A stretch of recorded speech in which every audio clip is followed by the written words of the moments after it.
Vindo de temas um pouco densos, né? Técnicos demais, e hoje a gente vai falar de um tema mais suave, mais leve. Técnico também, mas é um técnico que, a meu ver, é um técnico mais leve. Então, já vou projetar a minha tela aqui, para a gente começar. Acho que a parte assim, mais densa. Não vou falar isso não, porque a próxima ainda é um pouquinho densa. Não é muito, não. É pouca coisa.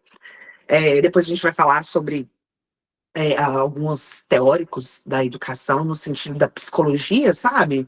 Vamos falar de Piaget, Vygotsky, Rival, enfim, algumas linhas aí de aprendizagem, que também é bem técnica, mas é uma delícia. Eu particularmente adoro falar sobre esse assunto. Mas enfim, isso é outro dia. Hoje falaremos sobre avaliação na educação. Como eu estava falando para vocês, é um tema super gostoso de estudar. Mas ele tem algumas coisinhas técnicas, mas não é difícil.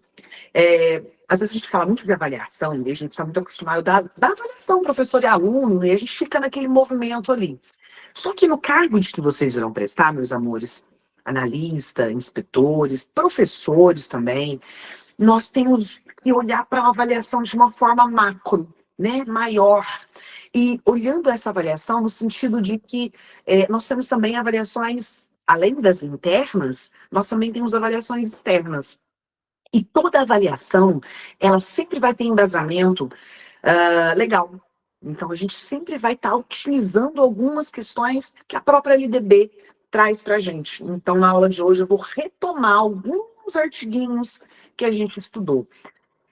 Então, a avaliação, a gente tem vários autores que falam sobre avaliação.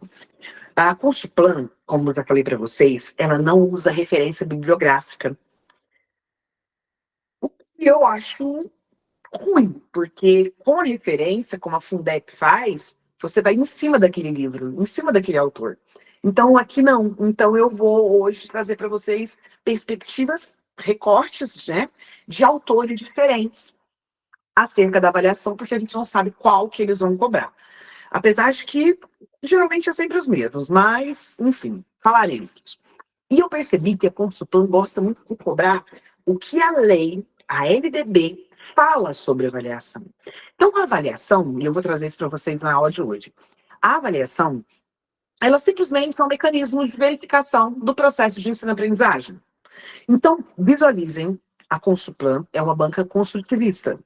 Então, tudo que diz respeito a avaliações com viés tradicional está errado na prova. A avaliação com caráter punitivo, de medição, de exclusão, arranca fora. Por mais que a gente saiba que, infelizmente, as práticas pedagógicas ainda permeiam muito nesse viés tradicional, né? A gente ainda tem muita coisa para evoluir. Então, eu acho assim, quando a gente fala de avaliação, eu falo que é um tema muito fácil, muito gostoso de estudar, mas ainda muito distante a teoria da prática. Então, por isso, ela é perigosa no sentido de você errar questões tendo em vista o que você vê na escola acontecendo. Então, primeiro ponto, desconstruções. Nós vamos fazer. Bom, e aí, a avaliação, então, ela é para a orientação no processo de ensino-aprendizagem. É como se fosse um mecanismo de feedback, de via de mão dupla, tanto para o professor, para ver se aquilo que ele está ensinando está rolando, está dando certo. Se não tiver, cruza os braços e fala que o menino não tem conserto? Não. Muda as estratégias. Afinal de contas, o foco é a aprendizagem do aluno, né?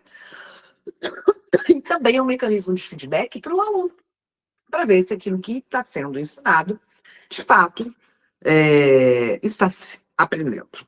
E aí, como eu falei para vocês, a Consplan, eu tenho percebido que ela gosta muito de falar da LDB, no quesito avaliação. Então, aqui, a avaliação, a LDB, ela já fala para a gente muito sobre isso, sobre a importância, e é uma das incumbências, inclusive, do próprio docente, né? O docente, lá no artigo 13, ele fala sobre as incumbências do docente. E uma das incumbências, olha lá, dos docentes, artigo 13 da LDB, é participar do planejamento, da avaliação, da elaboração do próprio PPP, enfim, ele tem essas incumbências da participação da avaliação, seja interna ou externa, tá? E aí, o professor, ele tem que usar uma larga estrutura de técnicas e instrumentos avaliativos. Por quê? Se eu uso apenas sempre uma técnica ou um instrumento avaliativo, eu não estou levando em considerações as habilidades individuais dos meus alunos. Não está específico no edital de vocês, mas eu tenho um receio de que eles coloquem esse tema de alguma forma. Por exemplo, quando a gente for falar dos teóricos da educação, a gente tem ali um deles que fala sobre as múltiplas inteligências. Então, quando eu falo de múltiplas inteligências, significa que ninguém é bom em tudo. Então, quando eu uso um tipo único de avaliação, eu estou restringindo as habilidades de outro. Então, por isso que, eu vou sempre dar prova só de múltipla escolha? Não, varia. Eu vou usar, então, as metodologias ativas. Excelente. O Consultor tem cobrado muito sobre essas metodologias ativas dentro do tema avaliação. E as metodologias ativas, elas nada mais são do que o aluno como protagonista. Lembrem-se, a consultora é uma banca construtivista. O aluno está no centro, o professor está mediando. E as metodologias ativas, elas permitem isso, gamificação, né? Sala de aula invertida, problematizações, debates, pesquisa. Tudo isso são metodologias ativas que auxiliam no processo de ensino-aprendizagem e automaticamente no processo avaliativo, né, dos alunos. Então, a ideia da avaliação, e aí eu vamos direto do que a própria LDB ela diz, ela fala que nós vamos ter as classificações, não sei se vocês vão lembrar, ela fala que a classificação, lembra? Nós temos ali, como que o aluno vai ser classificado?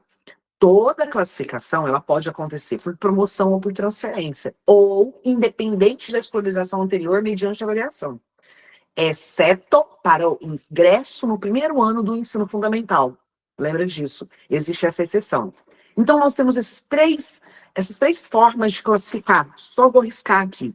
Independente da escolarização anterior, também pode ser por promoção ou por transferência. No caso de promoção, o aluno foi aprovado, né? Então, ele passou em todas as matérias, conseguiu ali a pontuação mínima, beleza. Então, ele foi para frente.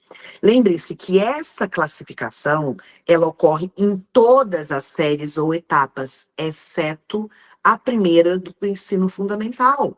Lembra? Por quê? Porque a avaliação da educação infantil não tem vistas a classificação, não tem vistas a promoção. Vocês lembram disso? Isso aqui é importantíssimo para a prova de vocês. Estudamos em LDB. Não se esqueçam. É um tema muito provável de cair na sua prova. Ok? Então, porque nós estamos falando sobre avaliação. A avaliação, ela tem aspectos tanto quantitativos como qualitativos. Mas na educação infantil, não. A educação infantil, nós não temos quantitativos, nós só temos qualitativos. Mas cuidado, ela existe. Vira e mexe, eu escuto pessoas falando, não, na avaliação infantil, nada, educação infantil não tem avaliação, não. Ou como não? Eu tenho várias técnicas, registros, fichas, portfólios, observações, nossa, é uma variedade de questões, né? Mas sem vistas à promoção, né? Não tem reprovação. E aí, observando essas avaliações, segundo o que diz a LDB, essa avaliação, então, ela é cumulativa e contínua, é processual, né? Lembre-se, prevalecendo sempre os aspectos qualitativos. Eu sei que em termos práticos não é isso que acontece. Em termos práticos, o que aparece avaliação somativa. Isso, inclusive, daqui a pouquinho eu vou falar sobre isso, Mari, exatamente. E aí, em termos práticos, dentro do que a gente vê na escola, o foco não está na qualidade, não está no aprendizado, ele está na nota. E isso vai contra tudo que toda a teoria de avaliação diz. Porque se o aluno tem foco na nota, vale tudo, menos aprender. Vale colar, vale decorar, vale memorizar, menos aprender. Isso é um problema, né? É possível haver aceleração de estudos também, né? Com atraso escolar, nós já vimos isso.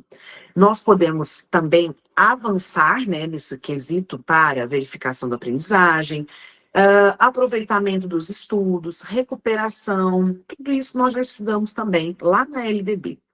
E aí, então, como nós já falamos, a avaliação é contínua, e aí nós temos 3 níveis de avaliação, segundo as diretrizes curriculares nacionais.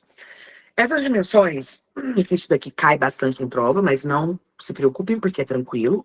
Nós temos a chamada avaliação da aprendizagem, essa que o professor faz com o aluno, né? É um processo que está ali. Então, o professor está verificando se aquilo que ele está ensinando, o aluno está aprendendo. Qual é o nome técnico, segundo as diretrizes curriculares? Isso se chama avaliação de aprendizagem. Nós também temos o que nós chamamos de avaliação institucional. Essa avaliação institucional, eu vou explicar já mais abaixo para vocês. É uma avaliação que ocorre da instituição. Avalia-se professores, avalia-se os profissionais como um todo, né? Nós temos aí a CPA, que é a Comissão Própria de Avaliação. Então, isso tem que estar previsto no próprio PPP, e vira e mexe, isso tem que estar acontecendo. Cris, mas isso acontece na prática? Amores, quem segue a lei faz, né? Agora, eu sei de escolas, no papel ela tem que ter isso. Agora, se houve a consulta com a comunidade escolar, aí já é outra história. Aí já é outra história. Eu sei que, por exemplo, na faculdade, né, igual do aula na Unipac, lá isso acontece. Eles precisam fazer avaliações. Avaliação do professor, avaliação da direção, avaliação de tudo. O aluno vai lá e faz. Isso é avaliação institucional. E, por último, a terceira dimensão é a avaliação externa. São avaliações que o governo faz da educação básica.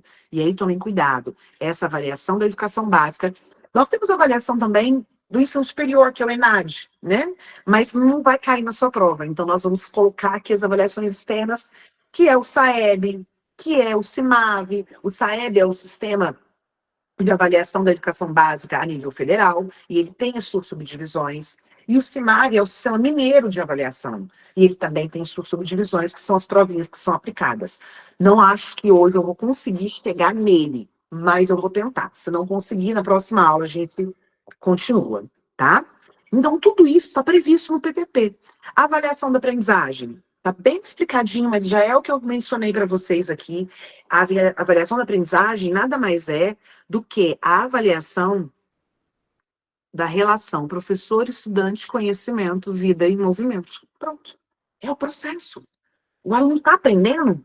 Porque concordam comigo? Eu sempre, quando eu vou dar essa aula, eu gosto de usar uma metáfora que acho que fica muito claro. Às vezes, a gente está tão enraizado na educação tradicional que a gente se orgulha. Eu já vi muito isso acontecer. De professor virar e falar, ó, passa comigo, passa fácil. Não, a pessoa vai passar comigo tem que não sei o quê. Como se isso fosse vantagem, sabe? E eu sempre achei isso tão estranho, porque se a gente for usar a lógica de que professor bom é professor que reprova, médico bom é médico que mata. Porque a função do professor não é reprovar, é fazer com que o aluno aprenda e passe para o próximo nível, entende? É a mesma coisa de eu ir no médico, por exemplo, com uma dor, sei lá.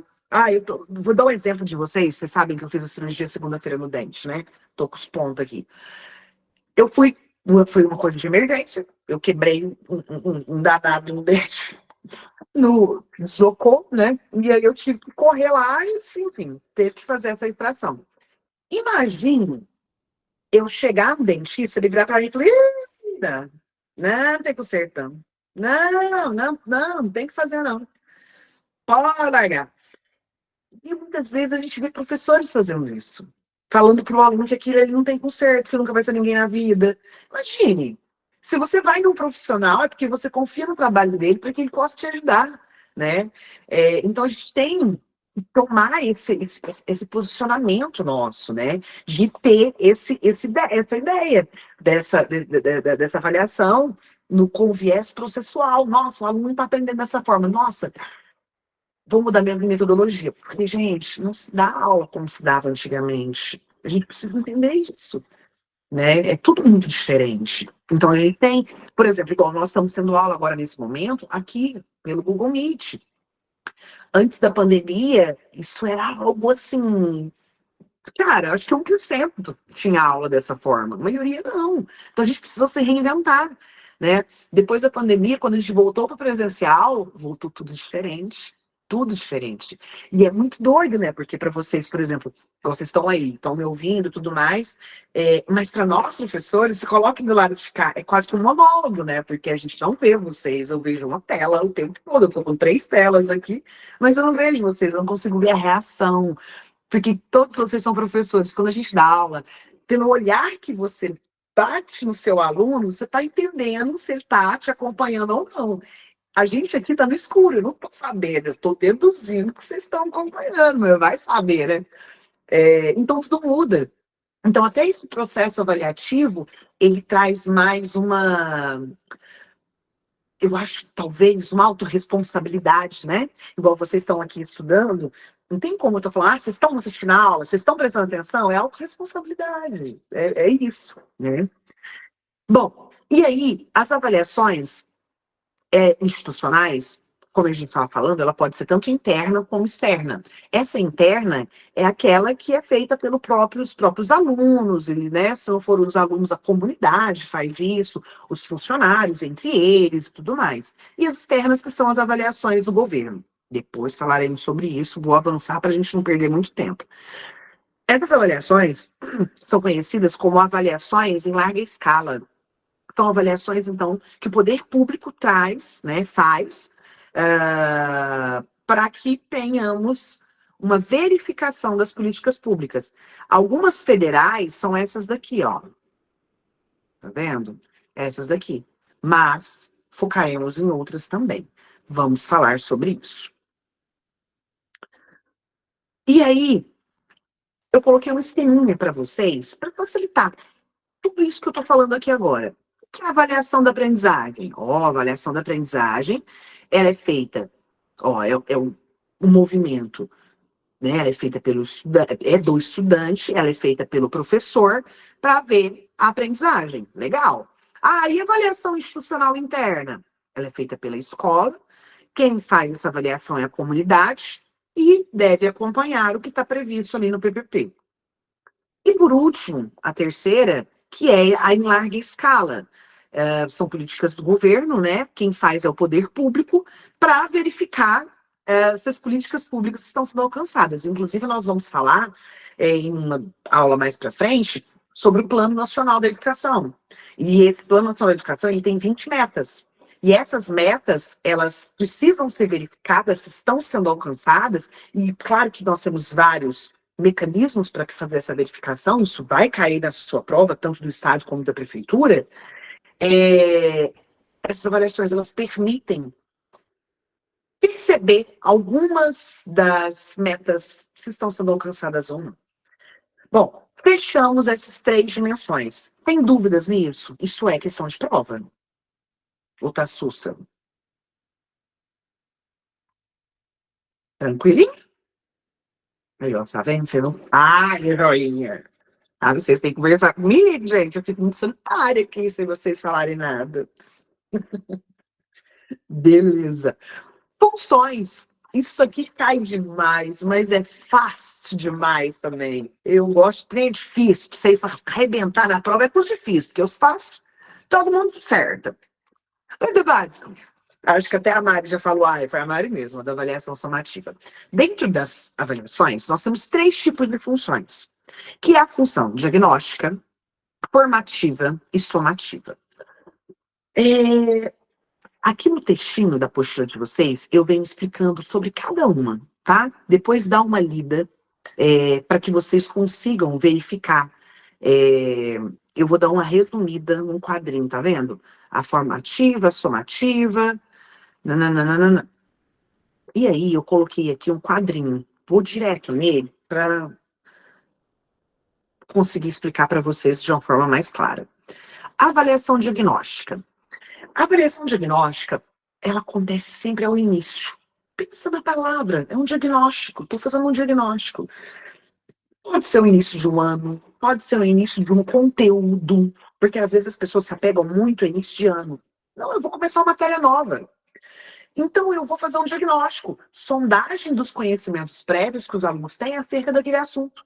Isso vai para tudo. Cris, isso existe na educação infantil? Claro que sim. É sondagem para ver o que o aluno sabe sobre aquele assunto. É o seu termômetro, né? E aí, depois que você faz o diagnóstico, eu começo a traçar. E aí nós damos início à avaliação formativa.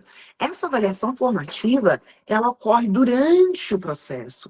É a formação do estudante, né?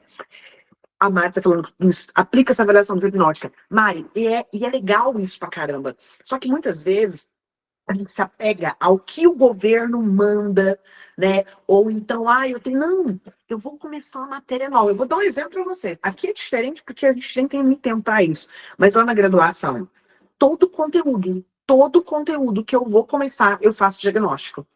E os alunos nunca sabem. Esses dias eu estava dando aula lá e falei, vocês sabem, né, que eu faço isso. Aí porque elas ficam, né, sempre muito tensas em dia de avaliações somativas, né? Ou seja, que vale nota. Eu falei, gente, eu faço avaliação de vocês todo dia. E vocês não fazem de mim. É assim que funciona, né? É o mecanismo de... Só que quando o aluno não sabe que ele está sendo avaliado, a avaliação é mais verdadeira. Eu tenho essa impressão. Porque ele não tem a pressão. É leve. Então, um diagnóstico, ele não precisa ser necessariamente uma prova. Ele pode ser um bate-papo. Ele pode ser uma roda de conversa suave. O aluno não sabe que eu estou avaliando, mas eu estou avaliando. Porque a partir desse diagnóstico é que eu sei a partir de onde que eu vou começar. Por exemplo, nós vamos ter agora, né, quando a gente terminar aqui, no segundo quinzena de agosto, a gente vai fazer um intensivão. Esse intensivão, ele é aprofundamento e revisão de tudo que a gente está vendo na teoria. Ele é só resolução de questão, não para, não. Aí, eu sempre falo, tem gente que fala, eu vou começar no intensivão. Eu falei, olha, é um direito seu, mas eu não tenho tempo de voltar em explicações que já foram dadas. Por quê? É o diagnóstico que eu já fiz. Então, né, eu fiz como é que fala? O diagnóstico com vocês, percebi, olha, eu preciso disso, precisa melhorar isso. Olha, nisso aqui a galera está com mais dificuldade, então eu preciso voltar. Isso faz parte. E agora nós estamos num período de formação para fixar.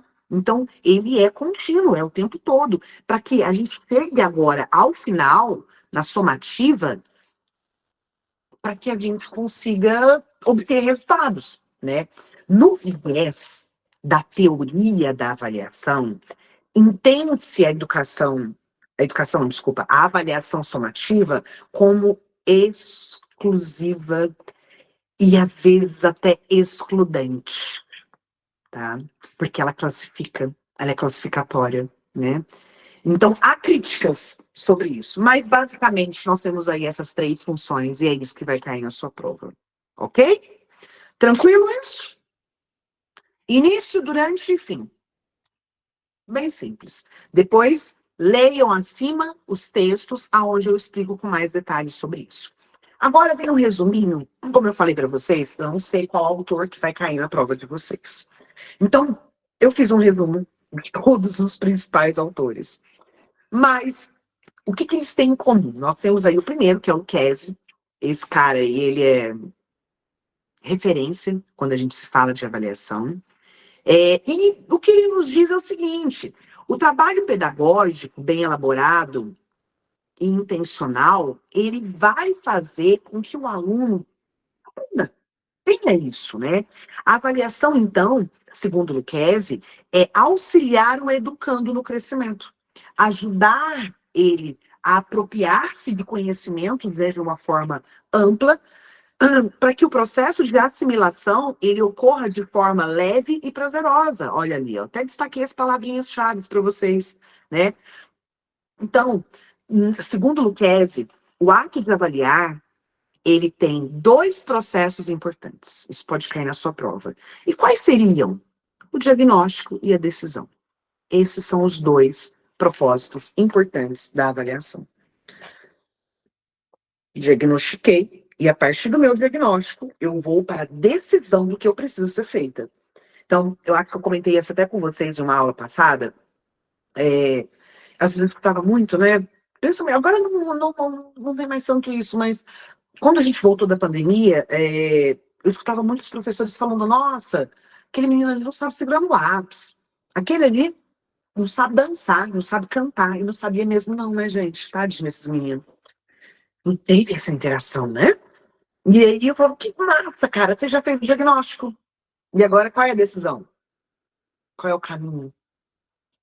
Porque não adianta eu simplesmente fazer o diagnóstico, ou seja, eu fiz uma constatação, cruzar os braços, igual na questão do meu dente. Eu fui lá, aí ele constatou, Chanel, deu ruim, nós vamos ter que arrancar esse trem. E falei, uai.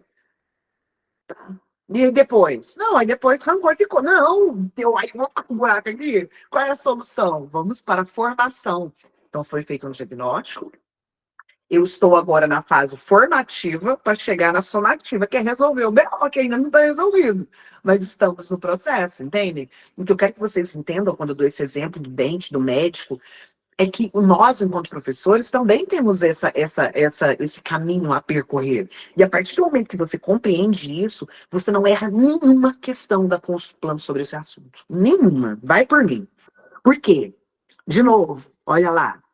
O Lucchesi fala que devemos diagnosticar, ver quais são os interesses dos alunos, as suas demandas, as suas limitações, e depois a gente decide quais são as metodologias e os melhores cenários para esse desenvolvimento.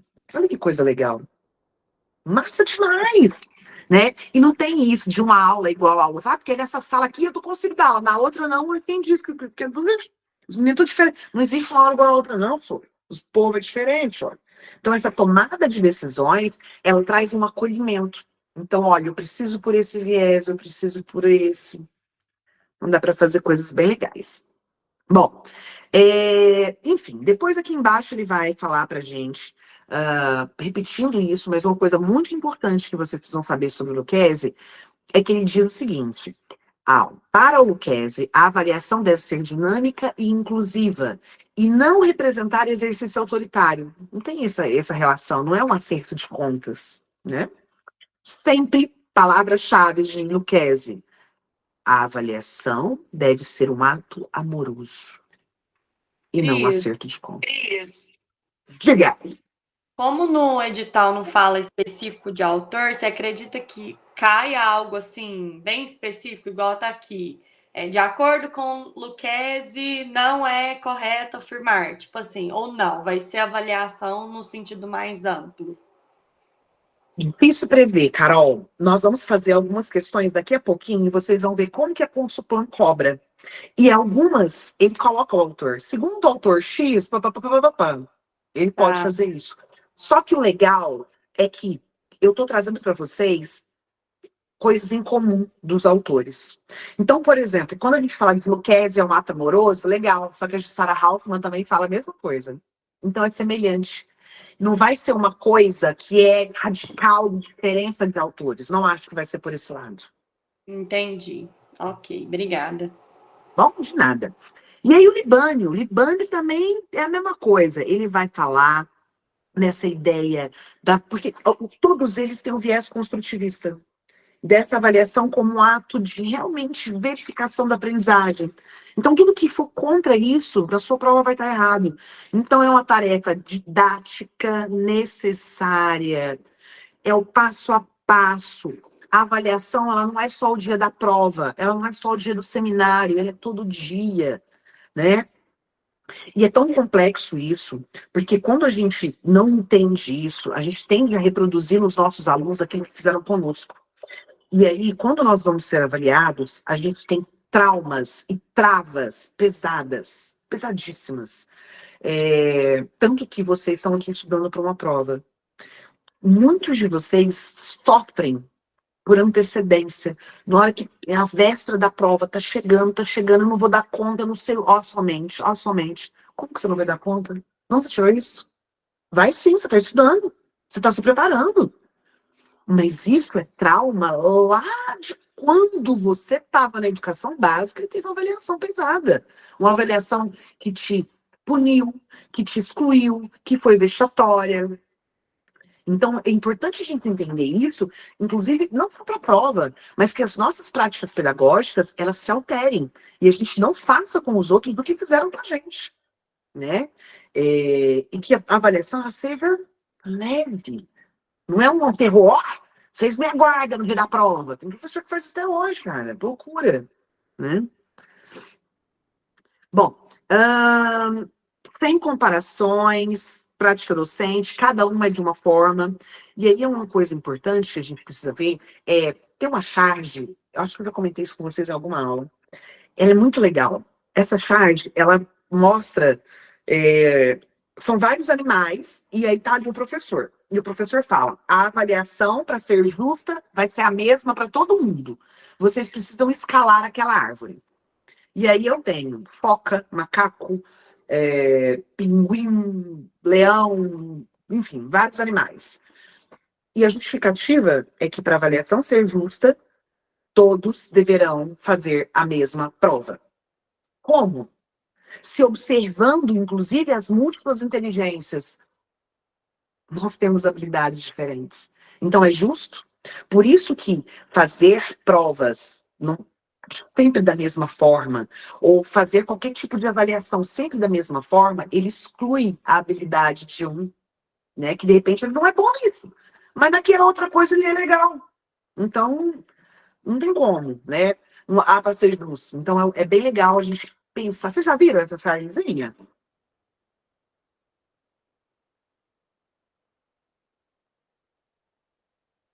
Ela é bem massa.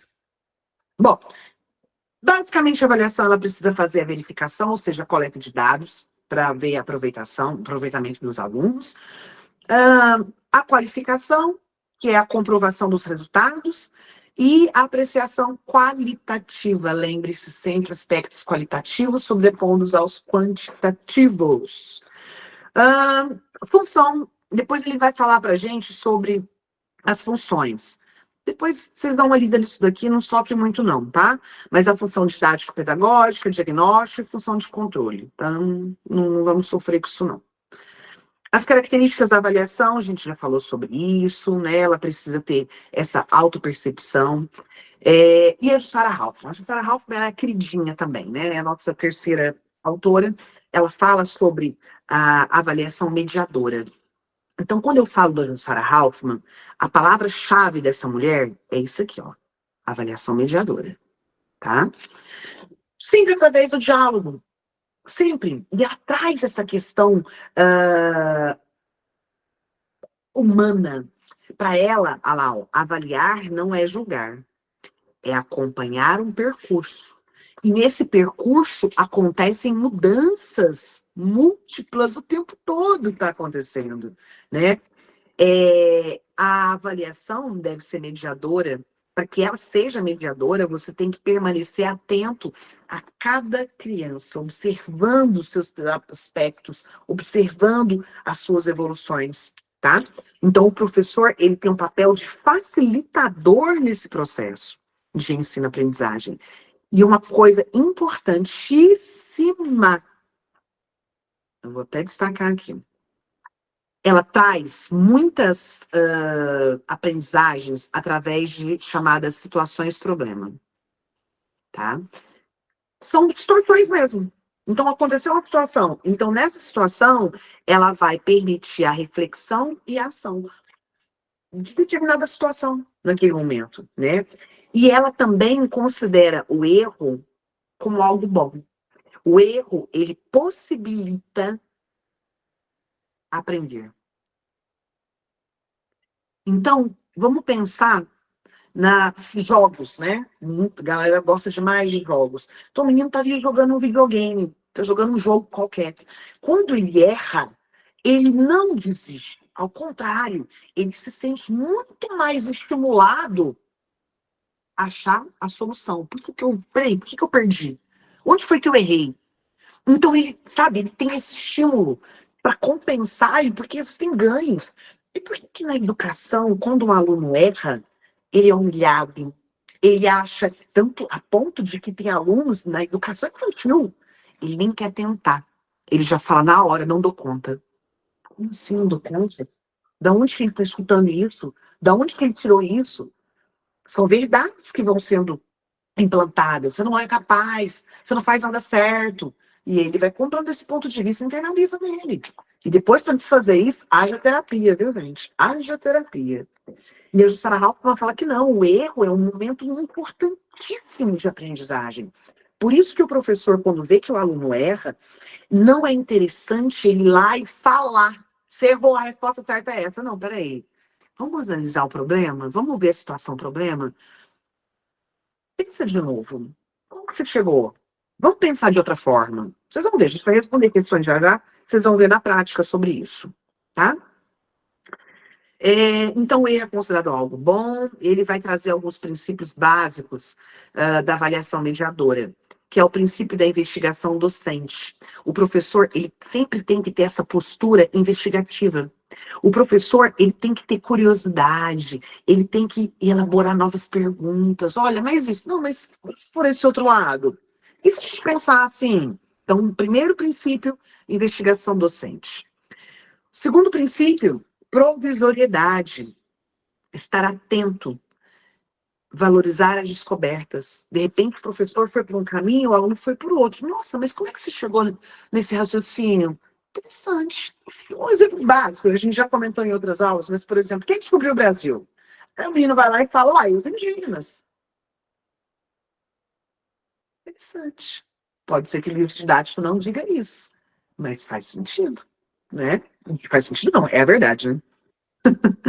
Princípio da complementariedade, trazendo hipóteses, né? Uma ideia traz para outra, e um aluno fala uma coisa, o outro faz outra, e a gente está ali mediando, trazendo esse movimento no processo. O Zabala,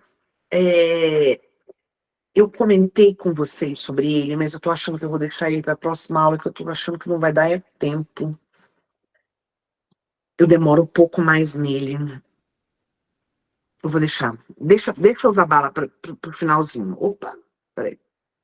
Se der tempo, eu volto nele. Mas o Zabala, ele vai falar pra gente sobre os conteúdos. Eu acho que ia comentar isso aqui com vocês, não comentei?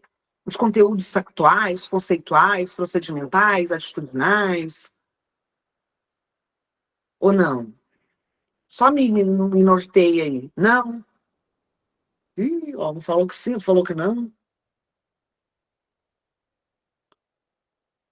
Tá. Segura ele, eu volto nele, porque eu quero fazer questões com vocês sobre isso. Já já a gente volta lá no Zabala.